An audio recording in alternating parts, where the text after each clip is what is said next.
من با یک نسل نوی دیگر من ملاقات میکنم، با یک نسلی که در سالهای استقلالیت به دنیا آمده است، در یک نسلی که امید و آینده تاجیکستان است، در یک نسلی که امروز در خدمت رادیو قرار دارد.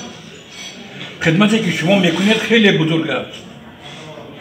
افسوس که بعضی ها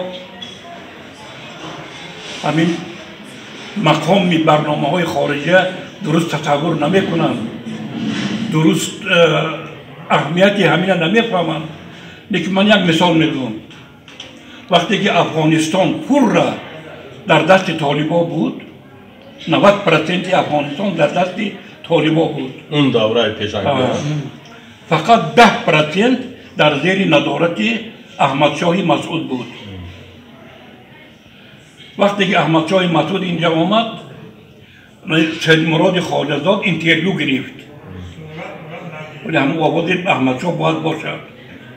تکستش هست لیکن و این از کجا نمیدانم در فکرش آمد، این گفت که همین مقام برنامه های برونمردی رادیو در افغانستان چقدر تصور میکنن، چقدر قبول میکنن. احمد شاه اونجا بسیار جواب داد، لیکن یک جمله عجایب دارد. گفت که اگر ما در پیروزی ما 3 عامل باشد، یکتش همین برنامه، اگر 2 عامل باشد گفت دیگرش همین برنامه که برای ملت ما خدمتی بزرگ کرده است. بنابراین صرف نظر از اون که ما و شما اعتراف میکنن نمیکنن، لیکن شما خدمتی بزرگ میکنید. این برای ملت، برای دولت، این صدای شما صدای دل تاجیکستان است. صدای دل تاجیکستان است که در سراسر جهان با چندین زبان صدا میدهد.